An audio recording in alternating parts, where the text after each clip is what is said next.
21 miles. That is how wide it is at the neck. And the shipping lanes inside it are narrower still. 2 miles out, 2 miles back. In a normal week, about 73 ships thread through that gap every day. On the 8th of August, 8 ships went through. 8. About 20% of the oil the world burns has to pass through this one place. Right now, most of it can't. So here's the question almost nobody is answering. Everyone has known about this bottleneck for 50 years. Everyone has known it could be closed. So why, in 50 years, has nobody built a way around it?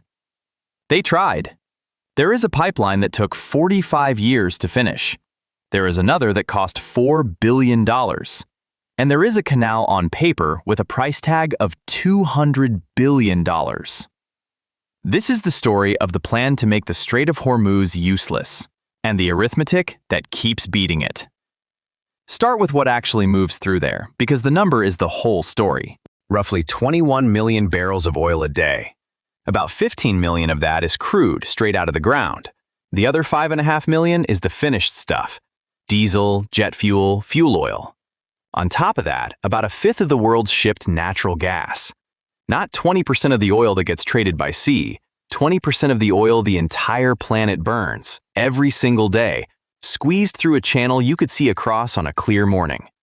And here's the part that makes it a weapon instead of just a bottleneck. The deep water is on the Iranian side. To make the turn, ships have to run along Iran's coastline, past its islands, inside range of things that are cheap to build and hard to stop. Nobody has to sink a tanker to close the strait. They only have to make insurers believe a tanker might be sunk. That is what closed it. That is what has kept it closed. So the Gulf states did the obvious thing. If the door can be locked, build a back door. Go around. Overland. Route 1 is Saudi. It's called the East-West Pipeline, Petroline.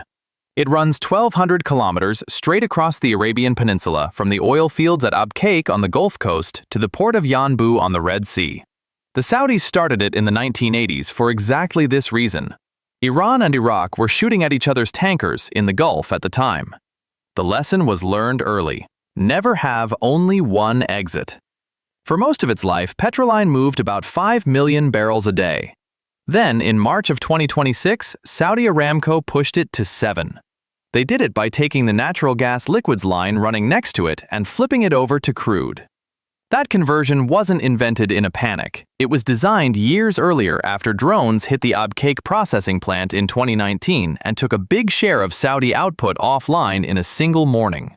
They built the emergency plan then and kept it in a drawer. 7 million barrels a day. It sounds like the problem is solved. It isn't. And this is where the numbers start to bite. About 2 million of those 7 never leave the country. They go straight into Saudi refineries to keep the kingdom running. That leaves 5 to export. But a pipeline doesn't export anything. A port does. And Yanbu's loading terminals, under wartime conditions, realistically handle somewhere around 3 to 4 million barrels a day. So the 7 million barrel headline becomes something closer to 4 million barrels actually leaving. The pipe is not the limit. The dock is the limit. Route 2 is Emirati, the Abu Dhabi crude oil pipeline. 380 kilometers from the Habshan fields, through the desert, through the mountains, to Fujairah, which sits on the outside of the strait on the Gulf of Oman. Oil loaded there has already skipped Hormuz. It never enters the Gulf at all. It opened in 2012. The budget was $3.3 billion. It came in around 4.2. It carries about 1.5 million barrels a day, with plans to push it toward 1.8. Add the 2 working backdoors together, Saudi's realistic 4, the Emirates 1.8. Call it 6 million barrels a day. 6 against 21. That is the whole problem in one line. After 45 years of building, the back doors move under a third of what the front door moves.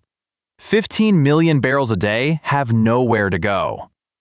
Now, there is supposed to be a third route. It even exists. It's just switched off. The Iraqi pipeline through Saudi Arabia, built to carry 1.65 million barrels a day from southern Iraq to that same Red Sea coast. It stopped in 1990 when Iraq invaded Kuwait. Saudi Arabia took control of it afterward under the war reparations settlements. Parts of it were quietly repurposed into the Saudi domestic gas network. It has now sat unused for over 35 years with no sustained maintenance. Restarting it isn't a matter of opening a valve. It's a rebuild, plus a treaty between Riyadh and Baghdad that neither side has managed to sign in 3 decades. Iraq's other option runs north into Turkey. That line currently moves around 200,000 barrels a day. Optimists think it might reach 750,000. 200,000 against 21 million. Which brings us to the $200 billion idea. If pipelines aren't enough, don't move the oil around the strait. Move the ships around the strait. Cut a canal. There are 2 versions. The big one came out of a Riyadh study in 2015. A canal 950 kilometers long, running from the Gulf across the Empty Quarter, one of the largest sand deserts on Earth, and out to the Arabian Sea through eastern Yemen.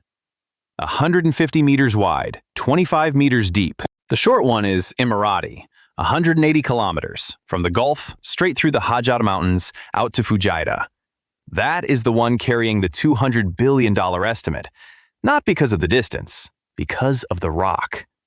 You are not digging a ditch. You are cutting a shipping channel through a mountain range, deep enough and wide enough for loaded supertankers, and then keeping it open. Saudi geologists looked at the desert route and said, in effect, too hard, too expensive, don't. The Emirati version keeps resurfacing as a concept, most recently as an architectural proposal, a vision, not a construction schedule. And even if someone signed the check tomorrow, 10 to 20 years optimistically, 20 plus realistically, once you price in the delays that every mega project on Earth has. The strait has been closed for months. A canal is not a plan for that. It's a plan for the crisis after the one after next. And then there's the part that turns the whole escape strategy into a joke. Look at where the back doors come out. The Saudi pipeline ends at Yanbu on the Red Sea. But the Red Sea is not the open ocean. To get out of it, a tanker has to go south and through another gap, Bab el-mandeb, between Yemen and the Horn of Africa. Another choke point. Another narrow place with a coastline someone else controls. On the 22nd of July, 2026, the Houthis declared a maritime blockade on Saudi shipping. Since then, they say they have targeted 8 Saudi tankers. On the 5th of August, they claimed to strike on a tanker called the Wafa in the northern Red Sea, off Yanbu itself, not at the far exit, but right at the loading terminal. Traffic through Bab el-Mandeb dropped by about a quarter. Tankers began switching off their transponders and running dark. So there it is. 45 years of engineering. Tens of billions of dollars, 1,200 kilometers of steel across a desert. All of it built to escape one choke point. And it delivers you to a second choke point. That's the lesson underneath all of it, and it's older than oil. You can move a pipeline. You can't move the map. The Gulf is a bathtub with one drain. Every barrel that leaves it has to pass a coastline that belongs to somebody. Engineering can widen the pipe. It cannot give the Arabian Peninsula a second ocean. Which leaves the uncomfortable question the last few months have actually been asking. If the back doors can only carry 1/3 of what's needed, and if the back doors have their own front doors that can also be shut, then the world's answer to this was never really infrastructure. It was the assumption that nobody would ever keep the strait closed for long. That assumption is currently being tested. So what do you think is actually holding the oil price up right now? The pipelines or the assumption? Tell me in the comments. And if you want the other half of this story, how one country ended up holding the switch in the first place, that one's coming next.